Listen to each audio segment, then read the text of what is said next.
In this session, we have just a quick intro, Laptin Tsum and Steven Schacher. Sorry if I'm butchering your guys' last name. I should know better since you guys have taken one of our cohorts, I believe, 1 year ago. Almost 2 years ago now. Almost 2 years ago now. Yes, time flies, right? Time flies. Crazy, exactly. Yeah. And your company is still viable, which is a great news. And you are Laptin connecting from Australia and Steven from Delaware. But please, without further ado, I'll leave the floor to Laptin and Steven. Yes, Apex. And our specialty is around personalized video outreach that really helps you trying to get more meetings, sales, and long-term growth. So why outreach? So first of all, why outreach? Because I know, look, should put it into context of why does it matter, especially at the startups, for startups or early stage kind of startups, why it's so important. Because if you ever think about it around some of the free, quote unquote, I use air quotes, the kind of free kind of marketing tools, but also more importantly, you're vulnerable to the whims of the algorithm, right? You don't actually control how, Google or whoever else will interpret what you do, or Bing, whatever, and now you've got all the AI search engines floating around anyway, so how that interprets, so you don't really have that much control. Same thing with, your referrals and partnerships, also important, right? Vitally important, really powerful, but also highly unpredictable, right? Really hard to get consistent results, when you want it, when you need it, from referrals and word of mouth. On the other side, you have paid ads, right? Influencers, that, which is obviously very popular now, but you can also spend a lot of money on that, right? That can be very expensive, especially once again at the early stage. So if you start, putting the wrong keywords, next thing you know, you're up against, the big guys, right? Next thing you know, they'll just outspend you, right? You just don't have that kind of money to spend. Funnily enough, I've actually met I've recently met a founder who basically, they did a seed round, and I think over half of their funding was just allocated purely to paid advertising. But what? Like, why are you spending millions of dollars on paid advertising? It makes no sense. So the way outreach really fits, and once again, this is not exclusive, right? We're not to say outreach is exclusive to all other forms of marketing, but where it really plays out really powerfully for, in that earlier kind of stage, is that it's the one channel you can control. And it's the one channel you have control over, that after we refine it, massage it, do it right, email, LinkedIn, phone calls, and there's a few other things, right? Basically direct kind of marketing. You have full control over it, no matter what happens on the algorithm side, no matter what happens on the paid ad side, you have full control of it. And I think that, and once we do it, gets you consistent, opportunities, meetings, interest meetings, sales, through the pipeline. And that, for any business, is a absolutely critical thing to have. Why is B2B tech, particular B2B tech, such a hard nut to crack? And especially the corporate, right? This is not retail. This is not like your TikTok kids on TikTok, here's a new toy, boom, right, kind of thing, right? They just snap it up and buy. What we find is generally in the corporate space or business owner space is, one, they're busy. Second problem, actually, there are a lot of them is a problem unaware, right? Really, a lot of them aren't even aware that the problems. But the stats actually show, the research actually shows that only 3% of customers are ready to buy at any one point in time.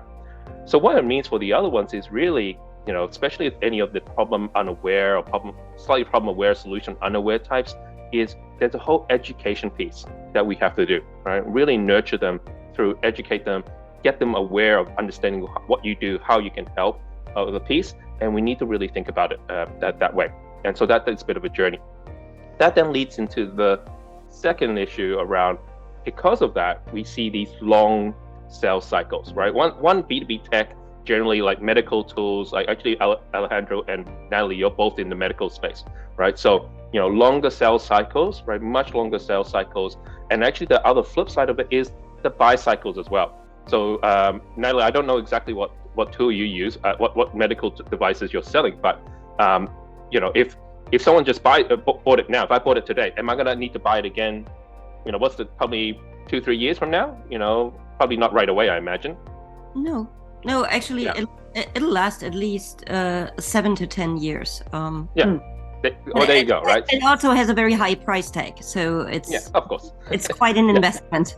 Yeah. Yes, exactly. So the high price tag means the long sales cycles, but then because the device lasts a long time, you also got a long buy cycle, right? So really, if I buy today, I'm not going to buy again for another 7 to 10 years. So even if you hit me in between, talk to me 2 years from now, I'm not going to buy again, right? So that all adds into the mix of it. And then when you put all that together, what we have is obviously a lot of inconsistent opportunities. And then from a startup point of view, obviously, that means inconsistent opportunities, inconsistent cash flow, inconsistent sales, right? And that can be, depending on the stage of your business, can obviously be a big challenge for you. Learnings and insights I think we'll share with the group that will be of benefit to everybody. So learning the hard way, by the way, as learning the hard way. Many mistakes along the way. Yes. Yeah. Exactly. The save you all the lessons, all the painful lessons that we've gone through.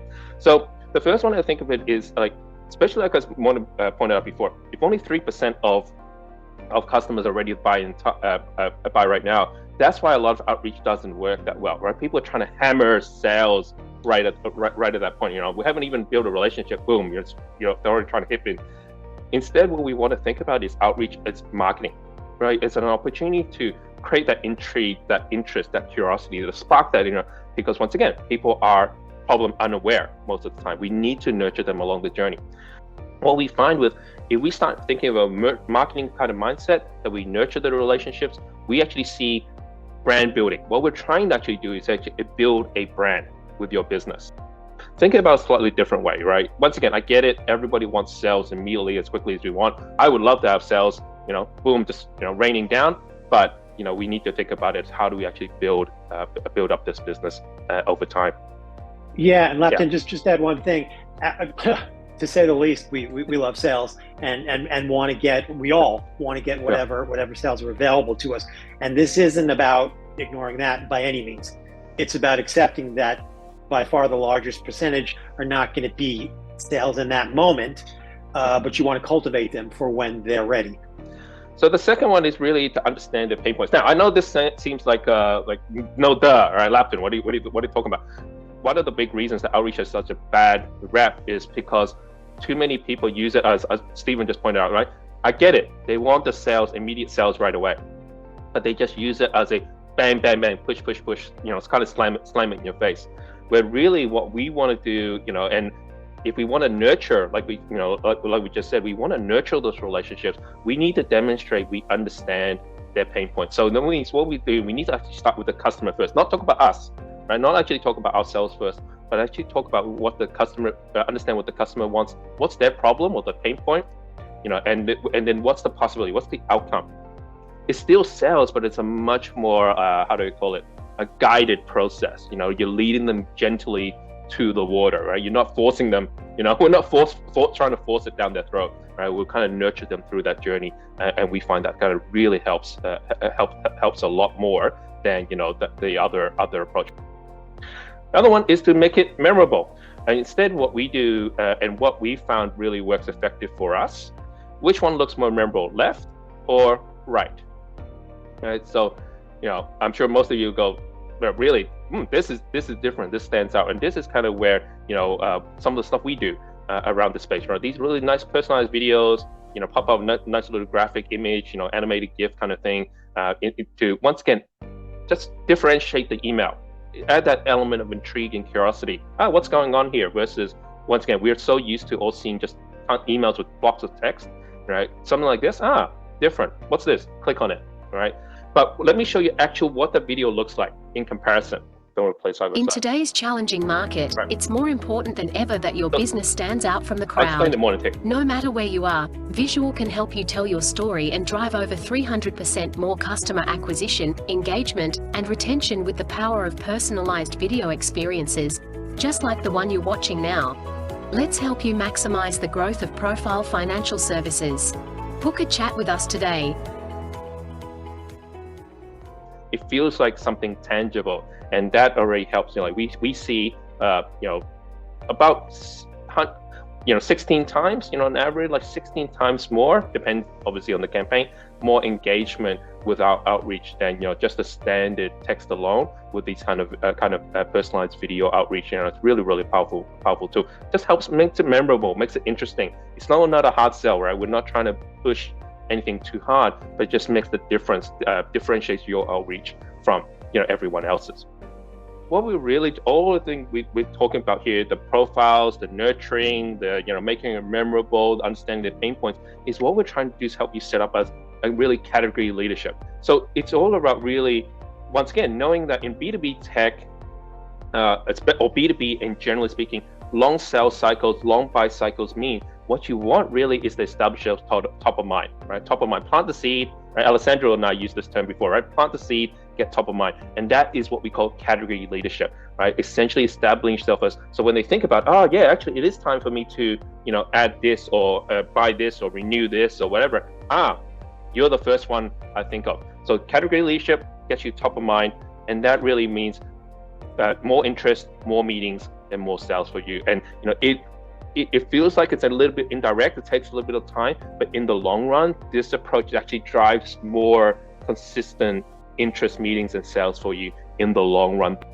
So this is why we say, think of outreach as marketing, not sales, but it's actually marketing. You're here to establish a rapport, a presence with the customer, build that rapport, build that interest, build that thing over time. That's really where outreach is actually more powerful than how people are treating it right now, which is just sell.